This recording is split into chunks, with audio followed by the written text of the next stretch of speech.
What's up, YouTube? This is Too Raw.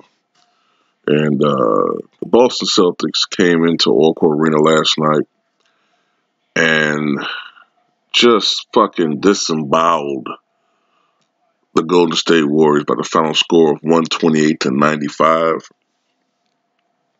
I believe this is the worst home loss in the Steve Kerr era. Might be the worst loss, period, in the Steve Kerr era. I don't know about that one, but I definitely know it's the worst home loss in the Steve Kerr era. And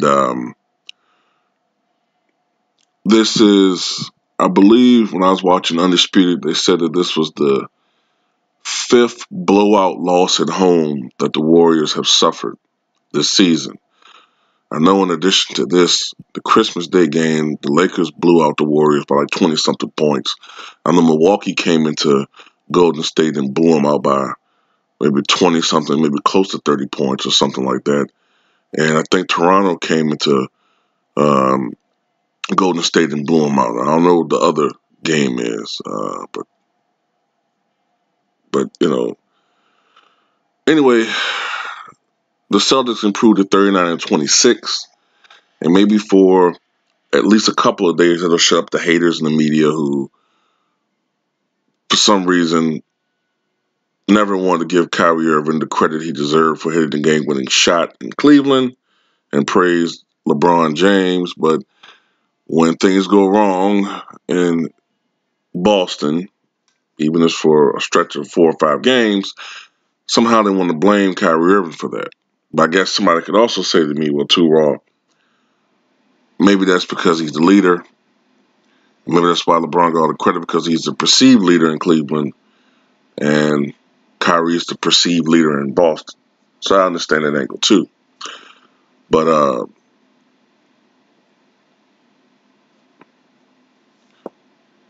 Golden State, they fall to 44-20. And I said going into this season that I didn't think that Golden State would win 60 games. So the best record they could possibly have now is 62-20. They have to go on a improbable 18-game winning streak for the rest of the season. And I don't see that happening. I think I said something like I thought they would finish the season like 59-23 or 58-24 or something like that. It'd be really ironic if they finish the season 57-25, and I'll say that. I'll give you that reason in a minute. Later on. I think Golden State is generally okay. They're not the same team that they were a couple of years ago. They're not the same team as they were in 2016 or 2015. You see, those teams may not have had Kevin Durant, but they had an unbelievable bench. You had Andre Iguodala and Livingston when they were closer to their primes. All right. You had Spites. You had Barboza.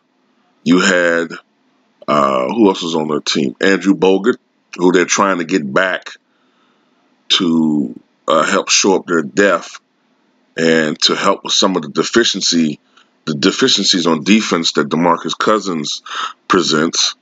Who else did they have back then? Harrison Barnes. I'm forgetting some people. But they had a hell of a bench. And it was their bench that I feared more so, because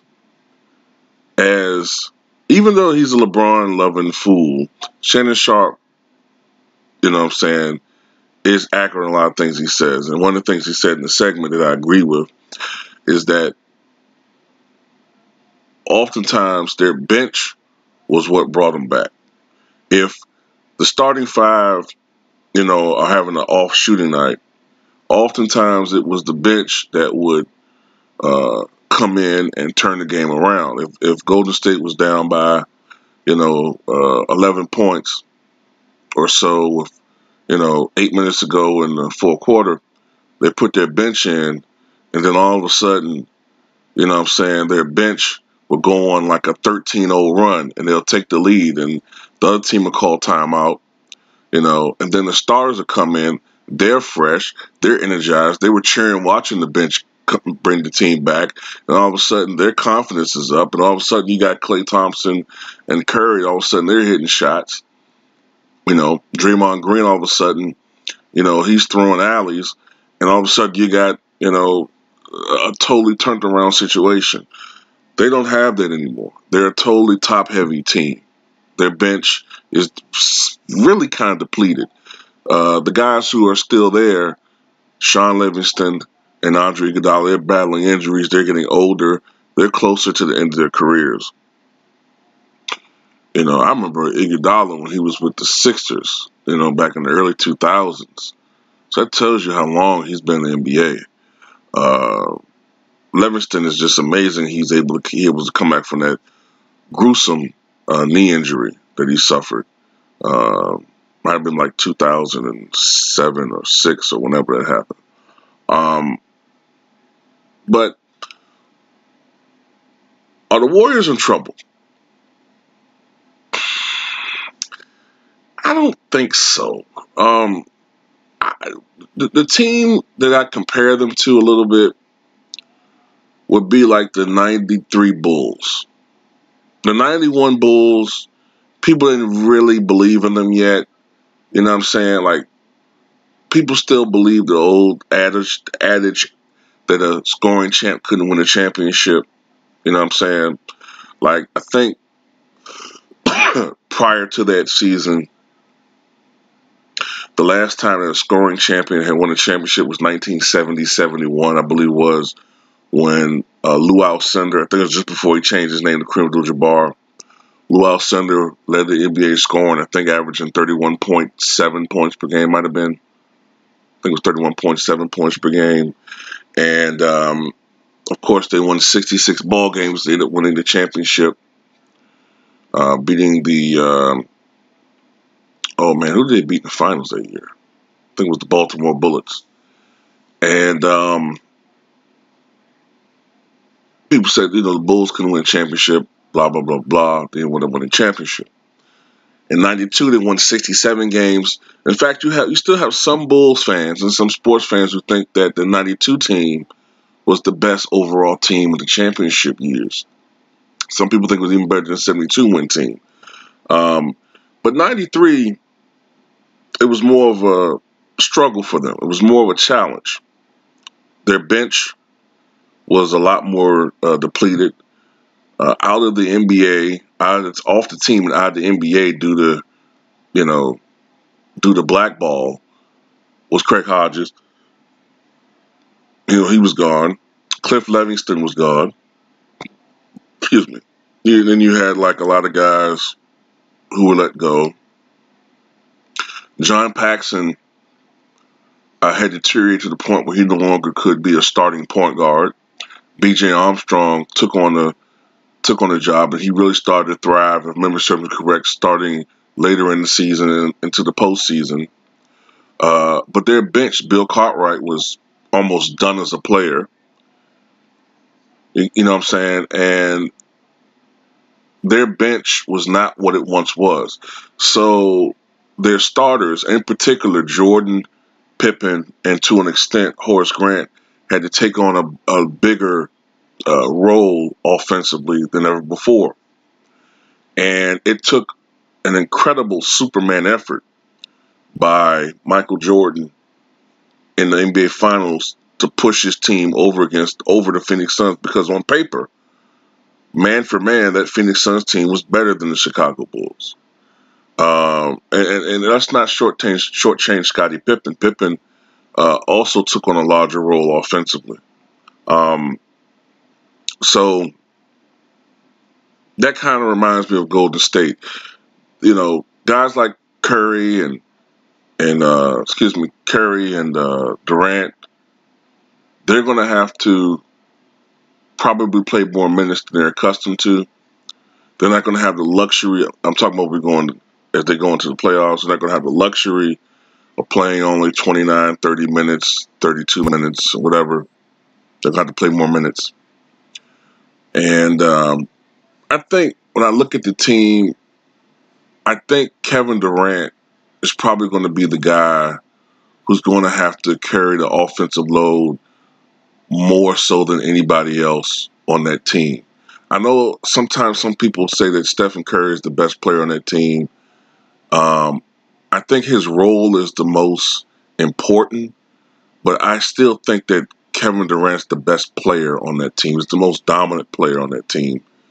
And all you got to do is look at the NBA Finals.